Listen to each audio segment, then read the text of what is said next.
Hey,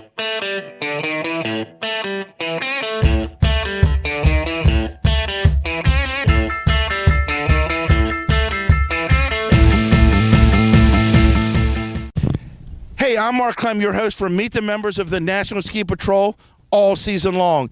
Again, hey, we're traveling, folks. We're going up and down the East Coast. We're going out to Colorado. Who knows? Next week we may be down in North Carolina. There is skiing in North Carolina. Hey, we've been to the legendary resorts. We've been to the destination resorts. We've been to the day resorts. We've been to the famous resorts and the not-so-famous resorts. But we're in the state of Maryland. Yes, folks, there is skiing in the state of Maryland. We're right on the West Virginia-Pennsylvania border here, not far from either place. We're out in the Deep Creek Lake Recreational Region. It's the furthest county west in Maryland, out in Oakland, Maryland here.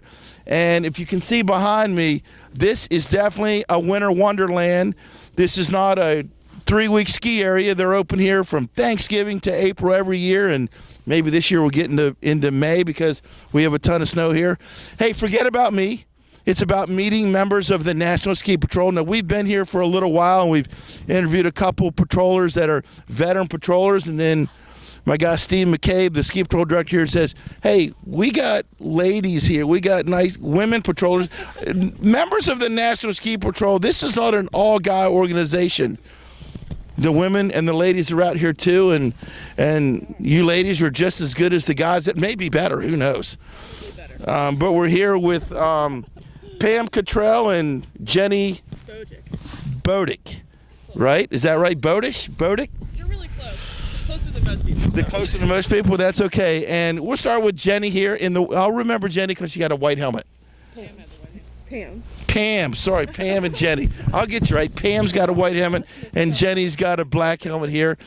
And we're trying not to mix them up here, but Pam, just talk about you've been a patroller for 4 years. 4 years, yes. And it looks like you got a smile on your face. You're having a ton of fun. Always. And why did you want to join this so-called all-boys network?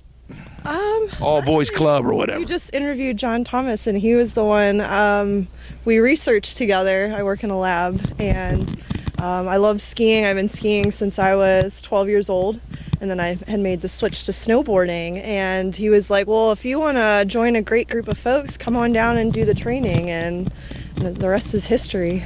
So you came down because some guy said it's fun and you never left? Yep, exactly. And he's 75 years old, so it must have been a ton of fun. He lured you in here. Yes.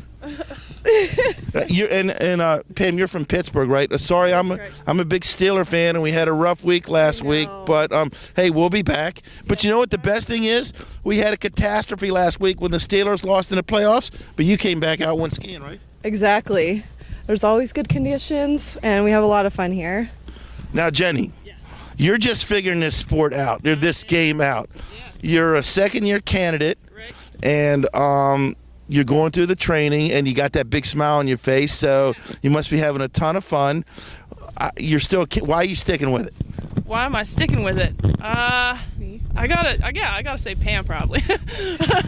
I actually love it up here. Like, they're super friendly. The whole patrol is super friendly, and they welcome me. And it's my second year as a candidate. I didn't come enough last year to go through like the rest of S&T and everything. And everyone told me, come back, stick with it. We love having you here.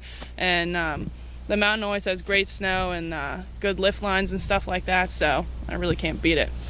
Now, Jenny, you could be sitting by the fire, wake up around 9:30 or 10, figure out when you want to put your boots on, come out and ski a while, but nah, 6 o'clock, right? I like 6 o'clock early in the morning, eat a bagel, hit the slopes, That's when the best snow is. It is. That's the best kept secret. Yep. Hey, you know what? We heard that before. You guys like to get out of the car and be the first in the lift line and get that first tracks. Well, Pam and Jenny, they got up at 6, and you can't beat them on the mountain, folks. You got to be wearing the red jacket to get the true first tracks. Is that right? That is true. That is true, and we all know where the secret spots are. Yeah, I'm not going to ask you where your secret snow stashes and powder stashes are, because nobody ever tells me, and I don't blame you, because I wouldn't tell you either. But I think a little bit later I'm going to get off my skis. I'm just going to follow behind you about 100 feet and see where you go, and you'll probably take me to the worst place on the mountain, right? No, No, we'll treat you a little bit. Yeah, we won't show you the secret spots, but we'll give you a nice treat. Yeah. So we found out that John got you involved, drug you along, and Drag. So, Jay, how did you get involved? How did you figure out that, you know what, this may be fun? I'm not going to get up at 6 o'clock in the morning and do nothing. I was coming down here most weekends anyway, and then the one weekend I was coming down and I was with my mom, and I was with a ski patroller on the other side of her, Jim Ferrant. He also works here at Wisp. Great guy, and she couldn't get off the lift, so he helped me lift her off the lift in time so that she didn't fall off. And I was telling him how I was a paramedic, and he was like, you know what, come along, like come up to the peak and meet everyone and see if you want to get involved and meet some people. So I love it.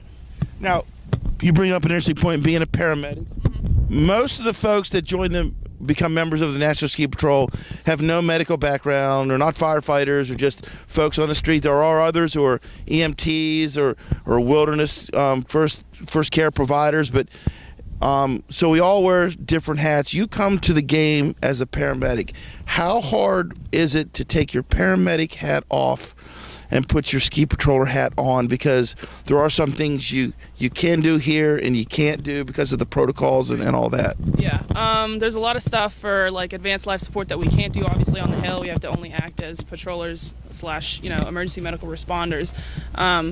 But the thing that I struggled with most was coming in and learning like outdoor emergency care techniques and stuff. Like we don't have blanket roll splints and stuff like that like we do out on the trucks. And we always say that the trucks are the first responders, but really we're the first responders here. And before them, So it was just like a transition between like learning my new equipment and like learning what was most important with like trauma patients, especially in the snow. And there's nothing like the comfort of bringing your patient into the box in a nice warm environment, but we got to do it all out here in the elements. But not only are you maybe a little frustrated in the beginning of taking one hat off, putting one hat on, but you also bring a wealth of knowledge that you can say, hey folks, I can teach you guys. This is how we kind of do it on the paramedic side and kind of have a happy medium somewhere. Yeah, for sure. I mean, anything that I can help out with, teaching more medically wise or whatever, I love doing that because it's all a benefit. Helping the new candidates or whatever, like helping learn some of the stuff we do out on the trucks as well as on the snow is so important, especially because a lot of them go through the EMR /OEC and then they go on and take the EMT test because they're trained to that standard too. So it's just easy to help them transition to EMT if they want to do that after. Now, Pam, you come from the lab. You work in a lab? Yes. This is one huge giant lab out here. How about that? Well, I think that's what I like the most about it because I am inside all day working in a lab, and this is like the nice balance of still coming outside, being a part of the outside, and the research I do is in the School of Medicine, so it's still medically related, but it's nice to have that outdoor element to be outside and apply some of that information. And the one thing you mentioned earlier was getting involved with other things outside of the snow. And being that I'm in Pittsburgh, I've gotten involved with the EQT 10-miler and the Pittsburgh Marathon, which was a really unique way of utilizing us across the finish line to rapid triage. Yeah, that's one good point there. We have noticed that over the years that other events like marathons and running festivals and things like that are looking to the members of the National Ski Patrol to come out and provide the emergency medical care and just another way to give back to the community. How about that? Exactly. And whenever with the runners, they're like, "What? You're a ski patroller? There's no snow. What are you doing here?" And a lot of people I don't think realize how much medical training we do have, that it can be applied elsewhere, not just on the snow. Now there was an article written, and I've gotten this question asked to me 1,000 times. I'm riding up the lift. First thing they see a Red Cross and they go, "Oh, do you work here?" Yeah. The other thing, what do you do here? Do you just ski around all day? Well, we ski, but we don't get to ski around all day as much and have as much fun as that. But we have a ton of fun, and it's Jenny. Just talk about the rewards that we have here. You don't get to ski around all day and have a lot of fun all day. You don't have to put a Band-Aid on somebody every day, but the whole gamut, the whole experience has to just be a ton of fun. Right, it really is. I mean, there's it's just like it's the whole experience is, you know, on another level, especially with being a national ski patroller and stuff, and especially here at Wisp, they give us a lot of benefits for, you know, being on the patrol and stuff, becoming a full patroller and everything, which is super nice. And, you know, there's nothing better than be able to ski all year round, and ski with some of the best friends that you could make, especially. So, I mean, my second family. Yes, family. We hear that so much. I mean, I've been up in Maine, I've been in Virginia, and everywhere we go, the word family, the term family comes up, and it's just, you can't explain it. It's just, you come out here, blood, sweat, and tears. Right. Exactly, and especially in some of the pretty hairy situations, you know that you can count on each other. Yeah, there's a lot of trust involved. Exactly. Now, we're skiing out here today. There's some folks out here taking some big giant gap jumps and stuff like that. I'll never do that, by the way. That's beyond me. I've done that before. I'll never do it again. But you guys have other fun stuff here, like the mountain coaster and the lake and things like that. And do you ever get involved in dealing with people that got injured or anything on the mountain coaster over here? I think years before me, perhaps, but I'm not quite sure. Now, folks, the mountain coaster here is very unique. There's not very many of them in North America. I know there's one out in Utah, and there's one here at Wisp. It's a roller coaster built into the mountain that you control your own speed. Kind of like skiing, right? Kind of, yeah, I guess. Except you get to sit down. So, like riding the toboggan, I guess. Now, Jenny and Pam, let's jump back a few years before you got into the game. And you're wondering, like, what approach am I going to take? How am I going to get through this as you're working full time, and you're a paramedic? How am I going to just find time to do all this training? And because I want to be a patroller, but I wish I could snap my fingers and the training was done.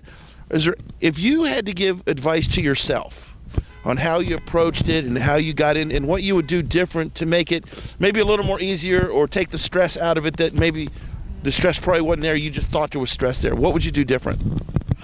I don't know. That's a tough question.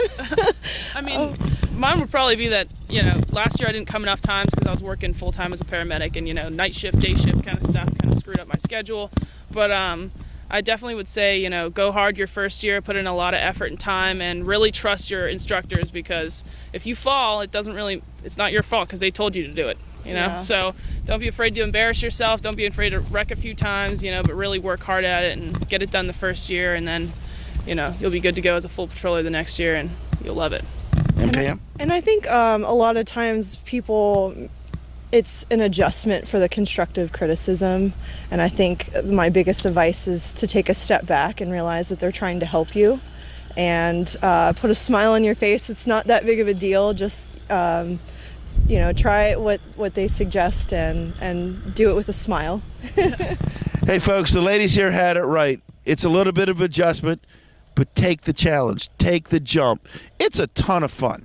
And I know there's folks out there sitting like, man, I'd like to be a patroller. I don't know if I'm going to log on to the website. I don't know those people out in Colorado. But you know what? You do know the people in your own backyard. Hey, look up a patroller. Why don't you come on? If you walk into your mountain today or tomorrow and say, hey, I think I'd like to follow you guys around and see how much fun you have, you guys aren't going to deny them that, are you?